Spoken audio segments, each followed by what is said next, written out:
Mud house గురించి కానీ eco friendly living కానీ ఈ ఎర్త్ కన్స్ట్రక్షన్ గురించి కానీ ఏం తెలియని వాళ్ళకు అసలు ఏంటి దీని వల్ల బెనిఫిట్స్ అనేది నేచురల్ మెటీరియల్స్ ఇల్లు కట్టడాన్ని మట్టితో కట్టుకోవడాన్ని మడ్ హౌస్ అంటాం. సో మడ్ హౌస్ లో ఓన్లీ మట్టే వాడుతున్నా. హిస్టరీ వస్తే ఆ మొత్తం రాళ్ళు మట్టి సున్నంతోనే కట్టిన ఇల్లులు ఉండేవి. సడన్ గా ఒక కల్చర్ వచ్చింది, ఒక ఇండస్ట్రియలైజేషన్ వచ్చింది. మార్కెట్ సిమెంట్ లేకపోతే ఫెరో సిమెంట్, ఈ బ్రిక్ ఆ బ్రిక్ అని రకరకాలు వచ్చాయి. సో దానివల్ల హెల్త్ అనేది పాడవుతుంది. Cannot stay in that house without an AC. CO2 emissions ఉంటాయి సిమెంట్ నుంచి, ఇవన్నీ మెటీరియల్స్ నుంచి. తర్వాత వాలటైల్ ఆర్గానిక్ కంపౌండ్స్, పెయింట్స్ నుంచి, కెమికల్ పెయింట్స్ నుంచి అన్నీ ఉంటాయి. అండ్ ఈ మట్టిల్లో లైఫ్ చాలా ఎక్కువ ఉంటుంది. 100, 200, 300 ఇయర్స్ వచ్చే మట్టిలు కూడా ఉన్నాయి. ఈ సిచ్యువేషన్ లో మనం బ్యాక్ వెళ్ళడం అంటే లైక్ మళ్ళీ ఓల్డ్ స్టేజ్ కి వెళ్ళడం ఎంతవరకు కరెక్ట్? సో నేను ఏం చెప్తానంటే మట్టిల్లో ఒక సిటీలో ఫుల్ డెన్స్లీ ప్యాక్డ్ ఏరియాలో not a very good option. 1 or 2 floors వరకు మన mud house city of Yemen ఉంది కదా, అది 3 to 16 ఫ్లోర్స్ వరకు ఉన్నాయి. అందులో పచ్చి మట్టితో కట్టిన గోడలు. సో ఈ ఇల్లులు 600 ఇయర్స్ నుంచి ఇంకా ఉన్నాయి. నమస్తే ఆదేశ శర్మ నమస్తే గారు. అండి. అసలు మడ్ హౌస్ కన్స్ట్రక్షన్ అంటే సాధారణంగా జనాలకి ఒక పూర గుడిస, ఒక పాత ఇండ్లు గుర్తుకొస్తుంది. సో అసలు మడ్ హౌస్ గురించి కానీ ఎకో ఫ్రెండ్లీ లివింగ్ కానీ ఈ ఎర్త్ కన్స్ట్రక్షన్ గురించి కానీ ఏం తెలియని వాళ్ళకు అసలు ఏంటి దీని వల్ల బెనిఫిట్స్ అనేది? Okay, so first of all mud house అంటే ఏంటి? చాలా సింపుల్గా నేచర్లో ఉన్న మెటీరియల్స్తో ఇల్లు కట్టుకోవడం, నేచురల్ మెటీరియల్స్ ఇల్లు కట్టడాన్ని ఒక మట్టితో కట్టుకోవడాన్ని మడ్ హౌస్ అంటాం. సో మడ్ హౌస్లో ఓన్లీ మట్టే వాడము. ఫౌండేషన్కి మన రాళ్ళు వాడతాం, ఓకే, ప్లింత్కి రాళ్ళు వాడతాం, తర్వాత మట్టి వాడతాం, తర్వాత వుడ్ వాడతాం రూఫింగ్లో, ఓకే, పెంకులు వాడతాము. సో రకరకాల మెటీరియల్స్ యూస్ చేస్తాము. సో మడ్ హౌస్ గురించి ఏమి తెలియని వాళ్ళకి నేను ఓన్లీ వన్ థింగ్ ఏం చెప్పగలనంటే, ఇప్పటి నుంచి 200 years back or 150 years back చూడగలుగుతాం. మన హిస్టరీ చూస్తే ఆ మొత్తం రాళ్ళు మట్టి సున్నంతోనే కట్టిన ఇల్లులు ఉండేవి. సడన్ గా ఒక కల్చర్ వచ్చింది, ఒక ఇండస్ట్రియలైజేషన్ వచ్చింది. మార్కెట్ ఎలా ఇదైంది, మార్కెట్ అన్నిట్లో మార్కెటైజేషన్ ఎలా వచ్చిందంటే సిమెంటు లేకపోతే ఫెరో సిమెంటు, ఈ బ్రిక్ ఆ బ్రిక్ అని రకరకాలు వచ్చాయి. ఇప్పుడు చివరికి బోర్డ్స్ తో కట్టేస్తున్నారు, అల్యూమినియం షీట్ తో కట్టేస్తున్నారు, ఎలా పడతారు కట్టేస్తున్నారు, ప్రీ క్యాస్ట్ గట్ట అన్ని. సో దానివల్ల హెల్త్ అనేది పాడవుతుంది. That is for sure. Health అనేది చాలా డ్యామేజ్ అవుతుంది. ఏ రకంగా అంటే మీకు ఏసీ లేకుండా పని ఉండదు, పని అవ్వదు. You cannot stay in that house without an AC. And second, CO2 emissions ఉంటాయి సిమెంట్ నుంచి, ఇవన్నీ మెటీరియల్స్ నుంచి. తర్వాత వాలటైల్ ఆర్గానిక్ కంపౌండ్స్, పెయింట్స్ నుంచి, కెమికల్ పెయింట్స్ నుంచి అన్నీ ఉంటాయి. సో ఇవన్నీ ఏం చేస్తున్నాయంటే, ఎవరైతే ఈ మెటీరియల్ని తయారు చేస్తున్నాడో ఫ్యాక్టరీలో, వాడి హెల్త్ నుంచి, ఆ మెటీరియల్ని ఇంట్లో ఎవరైతే అప్లై చేస్తున్నాడో మేస్త్రి, వాడి హెల్త్ నుంచి, ఆ ఇంట్లో ఎవరైతే ఉంటున్నారో వాళ్ళ హెల్త్ వరకు డ్యామేజ్ చేస్తుంది. Okay. And someone who is benefited is ఆ కెమికల్ తయారు చేసి మార్కెట్లో వదిలినాడు, he's making cash out of it. కానీ దాన్ని యూజ్ చేసి దాన్ని తయారు చేసిన వాళ్ళు అందరూ పోతున్నారు. ఓకే. సో అందుకే మనం నేచర్లో ఉన్న మెటీరియల్స్తో కట్టుకొని ఒక మట్టిల్లు కట్టుకుంటే లోపల టెంపరేచర్ రెగ్యులేట్ అవుతుంది. మట్టి కొండలో వాటర్లో చల్లగా ఉంటుంది. సో ఇల్లు కూడా మట్టిల్లు చల్లగా ఉంటుంది. So that is the whole concept of a mud house. It is good for your health, it is good for environment, it is good for the people actually, health అంటే. అండ్ ఈ మట్టిల్లో life చాలా ఎక్కువ ఉంటుంది. 100, 200, 300 years వచ్చే మట్టిలు కూడా ఉన్నాయి, roofing and foundation maintain చేసుకుంటే. So ఈ మట్టిల్లో ఏంటంటే ఒక్కసారి 200 ఇయర్స్ తర్వాత 100 ఇయర్స్ తర్వాత సర్వీస్ అయిపోయింది, తీసేస్తాం అనుకుంటే అది మళ్ళీ మట్టిలో కలిసిపోతుంది సింపుల్ యాజ్ ఇట్ ఈస్. అవునా? అని పగలు కొట్టాము, మట్టిలో కలిపేసాం, అయితే మళ్ళీ తొక్కాం, మళ్ళీ రాళ్ళు యూస్ చేసి ఇంకో చిన్న ఇల్లు కట్టేసాం. Okay, reusable and biodegradable, environment friendly. కానీ ఇప్పుడున్న మెటీరియల్స్ అన్ని ల్యాండ్ ఫిల్లోకి వెళ్తున్నాయి, స్క్రాప్లోకి వెళ్తుంది. అదొక హారబుల్ సిచ్యువేషన్ తయారవుతుంది. ఈవెన్ రెడ్ బ్రిక్, ఎర్రిటిక కూడా కలగదు మట్టిలో. ఒకసారి కాల్ చేసామంటే ఇది ఇంకా dead soil. Okay, it's not discuss about it deep వెళ్ళినప్పుడు. కానీ ప్రజెంట్ ఉన్న సిచ్యువేషన్లో హైగా 100, 200 ఫ్లోర్స్ వరకు కడతా అన్నారు కదా. ఈ సిచ్యువేషన్లో మనం బ్యాక్ వెళ్ళడం అంటే లైక్ మళ్ళీ ఓల్డ్ స్టేజ్కి వెళ్ళడం ఎంతవరకు కరెక్ట్? సో నేను ఏం చెప్తానంటే మట్టిల్లో ఒక సిటీలో ఫుల్ డెన్స్లీ ప్యాక్డ్ ఏరియాలో not a very good option. ఎందుకంటే ల్యాండ్ వాల్యూ చాలా హై ఉంది. వాళ్ళు ఒక ల్యాండ్ కొని వర్టికల్ లివింగ్ చేస్తున్నారు, అంటే నేలకు దూరం అయిపోతున్నాం ఫ్లోర్ కి. సో ఫార్మ్ హౌసెస్ కట్టుకోవడానికి, లేకపోతే పొలంలో రైతులకి, విలేజ్ లో ఉన్న వాళ్ళకి, వీళ్ళందరికీ చాలా మంచి ఆప్షన్ మట్టిల్లు. అక్కడ విలేజెస్ లో ఆర్ ఫార్మ్ హౌసెస్ లో కూడా ఎలాంటివి కట్టకూడదని నా ఒపీనియన్. ఎందుకంటే సాయిల్ అబండెంట్లీ అవైలబుల్ ఉంది, సిటీలో సాయిల్ కనబడదు, మొత్తం రోడ్స్ అండ్ పేమెంట్ వేసేస్తాం. సో దాన్ని బట్టి it is very good option for these people. Okay, is it possible to like 1 or 2 floors వరకు మన మడ్ హౌస్ 1 or 2 ఫ్లోర్స్ ఈజీగా వెళ్ళొచ్చు మన హౌసెస్లో.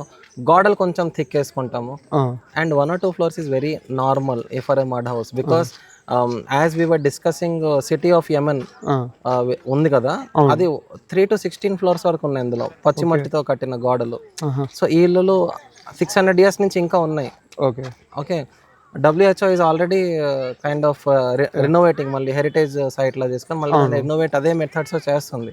So 100% possible. ఇప్పుడు మనం కన్స్ట్రక్ట్ చేస్తున్నవి ఎన్ని ఇయర్స్ వరకు రావచ్చు అంటారు లైఫ్ స్పాన్? మనం కన్స్ట్రక్ట్ చేస్తున్నది కరెక్ట్గా రూఫింగ్ అండ్ ఫ్లోరింగ్ ఫౌండేషన్ కరెక్ట్గా కట్టుకుంటే మోర్ దాన్ 100 years వస్తుంది, at least 150 years at least. Roofing leak అయింది, దాన్ని బాగా చేయించలేదు, ఆ లీక్ అయ్యి గోడలు కరుగుతున్నాయి అంటే ఆ ఇల్లులు రావు కాలం, ఎందుకంటే మట్టి అనేది కరుగుతుంది డెఫినెట్గా. ఓకే, మీరు ఎలా ఈ మడ్ హౌస్ కన్స్ట్రక్షన్ గురించి తెలుసుకున్నారు? అసలు మీ బ్రీఫ్ ఏంటి, మీ బ్యాక్గ్రౌండ్ ఎలా నేర్చుకున్నారు ఏంటి? ఓకే, సో నేను ఆర్కిటెక్చర్ కోర్స్ చేశాను, విచ్ ఇస్ 5 years డిగ్రీ ఉంటుంది. మాకు లైసెన్స్, కౌన్సిల్ ఆఫ్ ఆర్కిటెక్చర్ ఒక లైసెన్స్ ఇస్తుంది అనమాట ఇల్లు కట్టడానికి. Only particular mud houses? లేదు, ఇది మొత్తం రెగ్యులర్ కమర్షియల్ కన్స్ట్రక్షన్ గురించి, కన్వెన్షనల్ కన్స్ట్రక్షన్ గురించి చెప్తారు.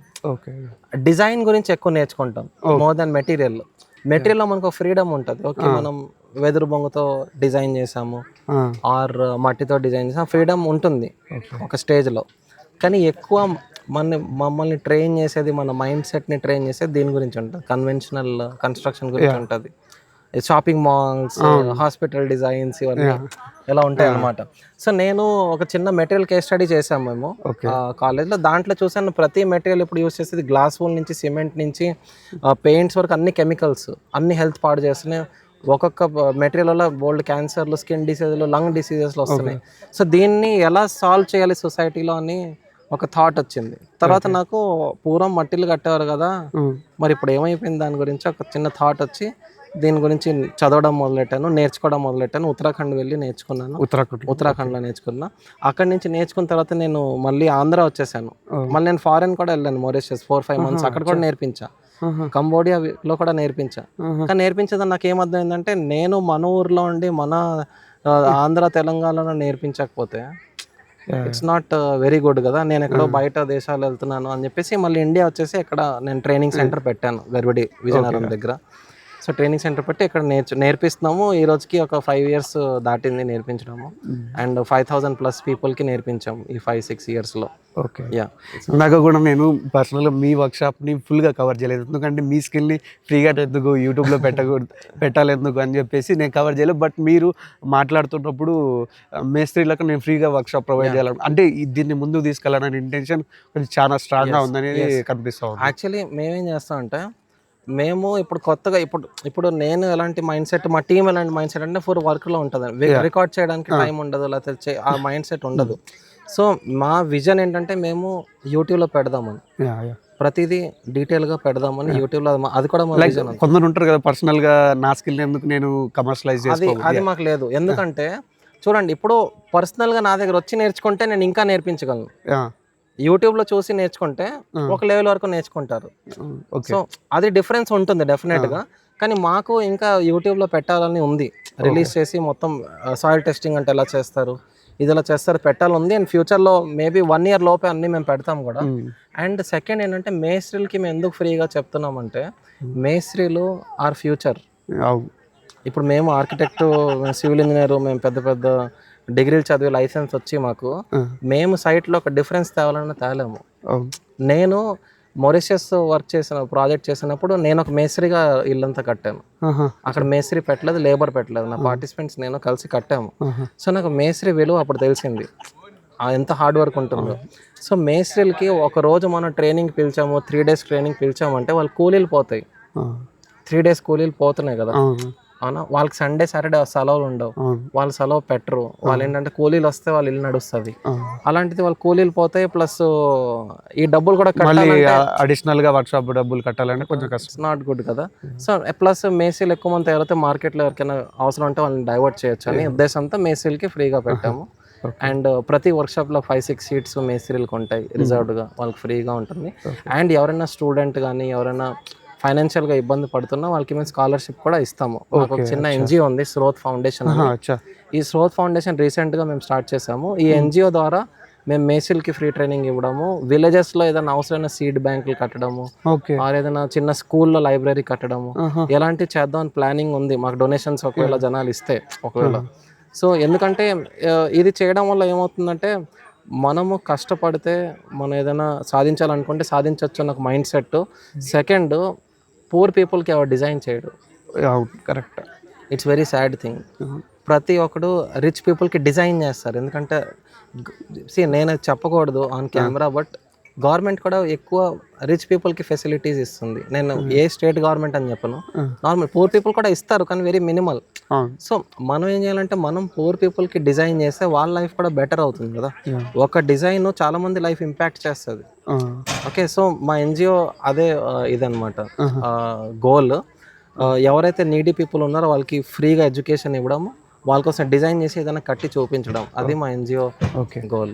మిట్టి ఎన్ని మడ్ హౌసెస్ వరకు కన్స్ట్రక్ట్ చేసింది ఇప్పటి వరకు? సో మిట్టి వనం స్టార్ట్ చేసి మాకు 2 years అయింది. ఓకే. ఓకే, సో మేము పర్సనల్గా ఒకవేళ మేము పర్సనల్గా ఒక మోర్ దెన్ 12-13 హౌసెస్ కన్స్ట్రక్ట్ చేసాము. Okay. And main Mitti Vanam achievement మాకు ఏమనిపించిందంటే we are very good with teaching and మేము కన్స్ట్రక్షన్లో కూడా వెరీ గుడ్, కానీ మేనేజ్మెంట్ మాది కమర్షియల్ మైండ్ సెట్ కాదు కదా. సో ఈ మేనేజ్మెంట్లో మేము స్లో అవుతాము, ఆర్ మనకి మైండ్ సెట్ అలాంటిది కాదు కాబట్టి మార్కెట్లో we're not. So we're focusing on more on teaching and projects కూడా మేము చేస్తాము, కానీ కొన్ని ప్రాజెక్ట్స్ చేస్తాం. ఓకే. సెలెక్టెడ్గా 1 or 2 ప్రాజెక్ట్స్, బికాస్ దానికి ఎక్కువ టైం ఇవ్వాల్సి వస్తుంది మట్టిల్లో కన్స్ట్రక్షన్లో. ఇప్పుడు మేము ఒక 4-5 ప్రాజెక్టులు చేసి we can not justify it. So అందుకే మేము ఇప్పుడు చేస్తున్న ప్రాజెక్ట్స్ కూడా, ఒప్పుకున్న ప్రాజెక్ట్స్ కూడా వెరీ తక్కువ ప్రాజెక్ట్స్, మంచి మైండ్ సెట్ ఉన్న పీపుల్తో ఒప్పుకుంటున్నాము, చేస్తున్నాము. And how safe this mud houses for all weather conditions, like వర్షానికి కావచ్చు, భూకంపాలు కావచ్చు, లైక్ ఇల్లుకి డేంజర్, మోస్ట్ డేంజర్ ఏంటంటే భూకంపం డేంజర్, వర్షం అనే డేంజర్, నీళ్లు, మట్టిళ్ళకి నీళ్ళు అనేది డేంజర్. ఓకే, సో ఒక మట్టిళ్ళకి మంచి ఫౌండేషన్, మంచి ప్లింత్ బేస్మెంట్ ఇచ్చేసి మంచి రూఫ్ ఇచ్చామనుకోండి, ఆ మట్టిల్లు చాలా సేఫ్. ఒకవేళ రూఫ్ బాగాలేదు లేకపోతే ఫౌండేషన్ బాగాలేదు, అక్కడ క్వాలిటీ కాంప్రమైజ్ అయ్యామంటే చాలా డేంజర్ అనమాట, వెరీ రిస్కీ అనమాట. సో అది మనం ఎప్పుడు మైండ్లో పెట్టుకోవాలి. మంచి good pair of boats and good pair of good hat and good pair of boats will save you from rain కదా. అలాగే మట్టిలు కూడా good foundation basement and good umbrella. అంటే నాకన్నా పెద్దగా ఉండాలి కదా అంబ్రెలా, నీ మీద పడకూడదు, నా మీద పడకూడదు వర్షం. అలా చేసుకుంటే స్లోప్ ఉంటుంది కదా అంబ్రెలా, అలాంటి రూఫింగ్ చేసుకుంటే మట్టిల్లో 100 years అన్నా ఈజీగా వస్తుంది, ఇంకా పైన వస్తుంది. ఓకే. అండ్ కంపారిటివ్లీ లైక్ అంటే ఇప్పుడు కాంక్రీట్ బిల్డింగ్స్ అయితే ఇర్రెస్పెక్టివ్ ఆఫ్ సాయిల్ కావచ్చు, వెదర్ కండిషన్స్ కావచ్చు, కొన్ని చేంజెస్ ఉంటాయి, చాలా తక్కువ చేంజెస్. కానీ మట్టి ఇండ్లు కట్టుకోవాలంటే వాళ్ళ దగ్గర ఉన్న వెదర్ కండిషన్స్కి ఆ యొక్క సాయిల్కి తేడాలు ఉంటాయి కదా, అంటే డిఫరెంట్ స్టైల్స్ ఉంటాయి కదా, వాడే మెటీరియల్ కావచ్చు, లేకపోతే కన్స్ట్రక్షన్ స్టైల్స్ కావచ్చు, ఏవేవి ఉంటాయి సార్? సో ఇప్పుడు సిమెంట్లో ఏమైందంటే స్టాండర్డ్గా కొన్ని మెటీరియల్స్ వాడి సిమెంట్, కొన్ని బస్తాలు సిమెంట్, హైదరాబాద్లో అయినా అదే కట్టచ్చు, వేరే ఎక్కడైనా అలాగే కట్టచ్చు, అదే కట్టచ్చు కదా. బట్ బట్టిల్లు హిమాలయాల్లో ఒక విధంగా కట్టాలి, ఇక్కడ ఒక విధంగా కట్టాలి, రాజస్థాన్లో ఒక విధంగా కట్టాలి. యాక్చువల్లీ ఏళ్ళైనా అలాగే కట్టాలి. ఓకే. కానీ ఇప్పుడు మార్కెట్లో స్టాండర్డ్ డిజైన్ అయిపోయింది. కానీ యాక్చువల్గా చూస్తే మట్టిల్లో కేరళలో ఇలా స్లో ప్రూఫ్ ఇస్తారు, చూసారు కదా, ఇలా స్లో ప్రూఫ్ ఇచ్చేసి పెంకులు నీట్గా ఇచ్చి ప్లింత్ హైట్ ఎక్కువ ఇస్తారు, వర్షాలు ఎక్కువ పడతాయి కాబట్టి. మన తెలంగాణలో వేడిగా ఉంటుంది, డ్రై గాలి ఉంటుంది కాబట్టి కిటికీలు చిన్నవి ఇచ్చేసి డోర్ చిన్నది ఇచ్చి రౌత్తో కానీ మట్టితో కానీ మంచి 2.5 అడుగులు గోడలు కట్టేసి కడతారు. రాజస్థాన్లో రౌండ్ బొంగా హౌస్లు కడతారు, గుజరాత్ రాజస్థాన్ ఏరియాలోని, దానికి గడ్డితో రూఫింగ్ ఇస్తారు. సో అలా మారుతుంటుంది, ఎందుకంటే క్లైమేట్ వెదర్ బట్టి మా ఇల్లు మారుతుంటది అనమాట, డిజైన్ మారుతుంటది. ఇప్పుడు నేను ఎడార్లో ఉంటే వైట్ వేసుకుంటా, కానీ అదే నేను బ్లాక్ సూట్ బూట్ వేసుకుని వెళ్తే ఎలా ఉంటుంది, ఎడార్లో హీట్ అయిపోతుంది కదా, కానీ అది ఇల్లుకు మనం అది కన్సిడర్ చేయట్లేదు. కెనడాలో గ్లాస్ హౌస్ బాగానే ఉంటది, వేడి కావాలి అక్కడ. హైదరాబాద్లో బాగోదు అది. ఐటీ బిల్డింగ్స్, ఆఫీస్ బిల్డింగ్స్ అన్ని గ్లాస్ తో ఎలివేషన్ ఇచ్చేసి హీట్ అప్ చేసేస్తున్నారు. అది డిఫరెన్స్ ఉంటుంది డిజైనింగ్ లో. When it comes to roof, A material తో మీరు రూఫింగ్ చేస్తాం? సో మొన్న మేము ఒక విలేజ్ విజిట్కి వెళ్ళాము. సో ఆ విలేజ్ విజిట్లోనే మేము 3 రకాల రూఫింగ్ చూసాము. ఓకే. సో రూఫింగ్లో ఏంటంటే రైల్వే పెంకు, బంగ్లా పెంకు అంటారు కదా, పెద్ద పెంకు, అవును. మట్టితో పెంకు ఉంటుంది కదా, ఆ. ఆ పెంకులు రూఫింగ్ చేయొచ్చు వుడెన్ ఫ్రేమ్ వేసేసి. ఓకే. ఆ చిన్న పెంకు ఉంటుంది కదా, ఆ. చిన్నది అలా యూ షేప్ లో, ఆ.